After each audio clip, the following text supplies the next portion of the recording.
At last we are finally here.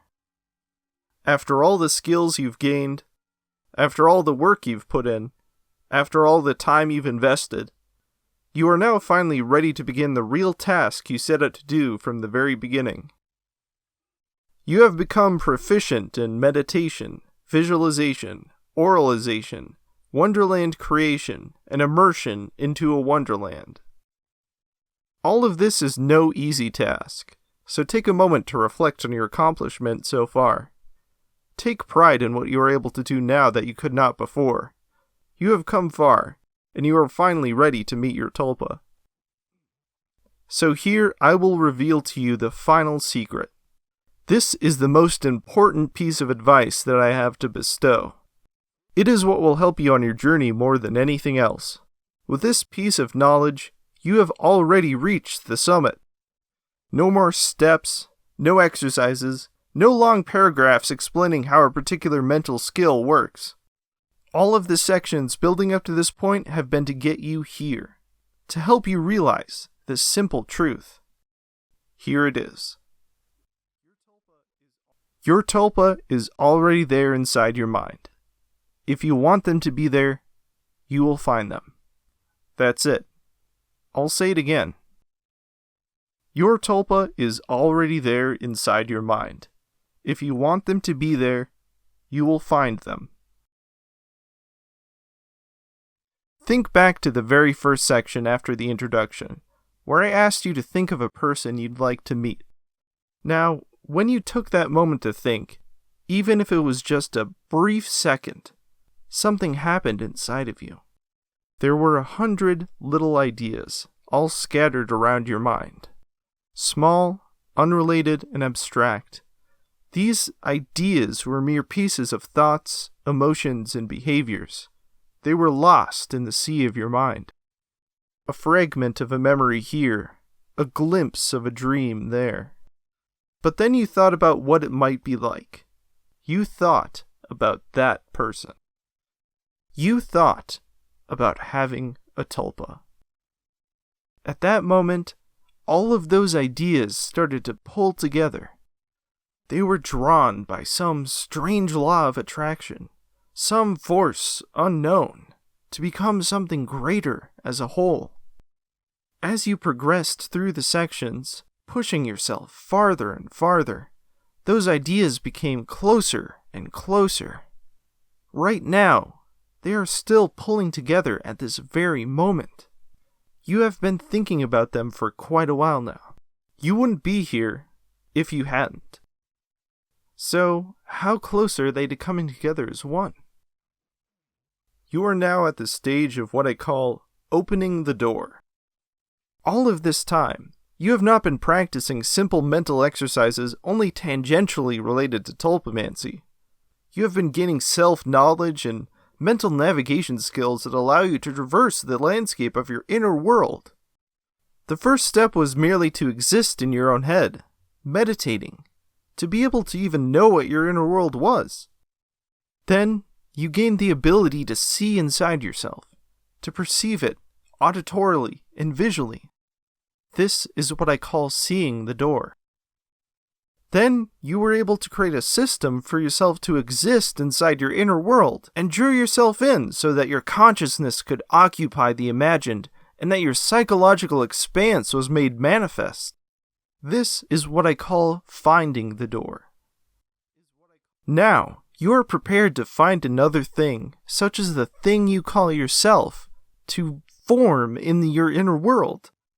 You are ready to find another conscious being inside your wonderland, called a Tulpa.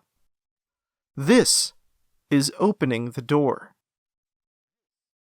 To let them in, all you must do is look for signs that a fledgling consciousness is trying to form in your wonderland. In other words, you must pay attention to the subtle mental noise that you usually ignore, and probe your mind for a response from a Proto-Tulpa. A Proto-Tulpa is a term I use for a newly budding consciousness that's just beginning to take form. They aren't complex or fully self-conscious like fully formed tulpas, yet they do have the ability to communicate in a way that feels remarkably different than other mental phenomena. When you experience a response from a Proto-Tulpa, it will have a quality that seems alien and other. It will not necessarily be like an alarm bell ringing in your mind saying, "This is a Proto-Tulpa," but rather it will have an intriguing intention behind it, and seems to come from an entity separate from yourself. For instance, you might be wandering around the Wonderland one day and find a shape that looks like it could be a person or an animal. Or you might see an abstract or blurry shape freely moving on its own. You might get a sense that there is a presence nearby, one that feels like it is aware of you in some form. Or you might hear a quiet voice that sounds like it's speaking to you. When this happens, you should try to interact with the phenomenon to see if you can draw out responses from it. If your intuition was correct, then you will come to realize that the responses are coming from a forming conscious entity. Keep in mind that the kinds of responses you can get from a Proto-Tulpa can take many forms, and so you should open yourself up to all kinds of them. For instance, if you find a new person, animal, or object in your Wonderland, and it seems like it's trying to interact with you, try speaking to it in your mind voice, or try approaching it in a friendly manner. If it does exhibit conscious behavior, then it might turn towards you, make a gesture, make a sound, radiate an emotion, or speak with its own voice.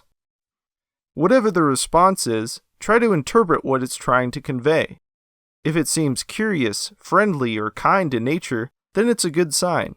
You should respond in some way to see if it'll keep responding back. However, if the response seems negative, like it's hostile or angry, don't worry. It's barely a jumble of thoughts, and it's not capable of hurting you. Don't get scared or defensive. You don't have to try and fight it or anything like that. Instead, just shift your attention away from it. Focus back on your Wonderland and keep searching. Keep in mind that there are many kinds of responses. Sometimes a response can be a sort of garbled mental sound that feels like it has the idea of what it's trying to say pinned to it, like a post-it note. This garbled kind of mind voice is usually referred to as tulpish, and it can usually be understood by the host without hearing the vocalization clearly. If you can't, then you can always just ask the entity to repeat themselves. Emotional responses are another way that fledgling tulpas communicate. If you are suddenly hit with an emotion that you have no reason for feeling, or if it feels like it did not come from you at all in general, then it may have been a response from a Proto-Tulpa. Proto-Tulpas often find it easier to communicate with ideas instead of words, so sending emotions is a way they will naturally try to accomplish this. Pressures in your head can also be a form of response. Head pressures are a sensation of weight or tension at a certain region of your brain, kind of like a headache without the pain. Head pressures commonly coincide with other types of responses, and they are caused by blood flowing to a new part of your brain. They are generally regarded as a good sign. Regardless of what kind of response you're getting, if you feel like it's authentic and coming from an entity that feels like a Proto-Tulpa, then don't hold back. Hold on to that feeling and keep going with it. Allow yourself to get lost in the moment. Cherish it. If it feels right, then you've accomplished what you've set out to do. Even if it feels kind of forced, awkward, or silly, just keep going with it. Try to see where it leads. However, sometimes you might feel like the responses you're getting are just a little too artificial, and that's okay too. You don't have to assume that every response you get is an indication of separate consciousness. That's the beauty of this. You get to decide. That being said, I have generally found it's better to keep continuing an interaction rather than cutting it short. It's better to give them the benefit of the doubt, at least for a little while. For example, if you experience a response that seems genuinely other, but then the subsequent responses feel too similar to your own thoughts, you can choose to stop the interaction or keep going. If you stop, then that's it. There's no more room for responses. Yet if you keep going, you might be surprised by a response that's completely different from your own thinking and seems genuine. Suspending your disbelief is the key.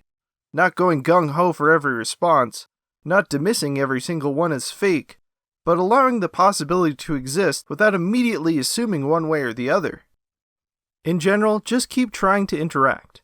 You never know. Also, keep in mind that while a Proto-Tulpa's responses may be faint and weak at first, they will grow quickly to catch up to your level of sapience. It can be hard for new conscious entities to form strong, articulate responses, so be patient and allow them to develop naturally. Rest assured that a Tulpa will be able to start speaking in full sentences much faster than the 2 or 3 years it took you to start doing the same as a child. Also, sometimes when you're interacting with a Proto-Tulpa, they may stop responding or seem to fade away into the air. This isn't a bad sign. It's just how young consciousnesses are. Proto-Tulpas tend to grow mentally fatigued quite easily. Even a few simple one-word responses can be exhausting for a forming consciousness. If a Proto-Tulpa stops responding after a while, they are most likely just tired. This is especially true if you get feelings of drowsiness or sleepiness from them. If this happens, take a break for a few hours, or wait until the next day. When you are ready for another session, try to recall everything you can about the interaction, and go find them again. The goal of this section is to get a response that you feel is genuine from a Proto-Tulpa. It might take several attempts of interaction with an entity before you are sure. Trust in your own judgment and your own instincts. As I said previously, there are no exercises for this section. In general terms, you must open yourself up to responses and search inside your mental world for the inklings of budding consciousnesses. Yet how you go about doing this is up to you. Like all Tulpamancers that have come before, and all the ones that will come after, this is a step that you will have to take on your own. I can't tell you who to look for. That part is up to you. Now, if you feel discouraged while you're searching, if you feel lost and unsure if it'll ever work, you must stop and bring yourself to a state of mental composure. Reflect back on how far you've come, and how close you are now to truly experiencing a separate entity in your head that can communicate with you. Think of all the hidden potential brewing inside your mind, the seeds of which were laid out before you even started listening to this guide.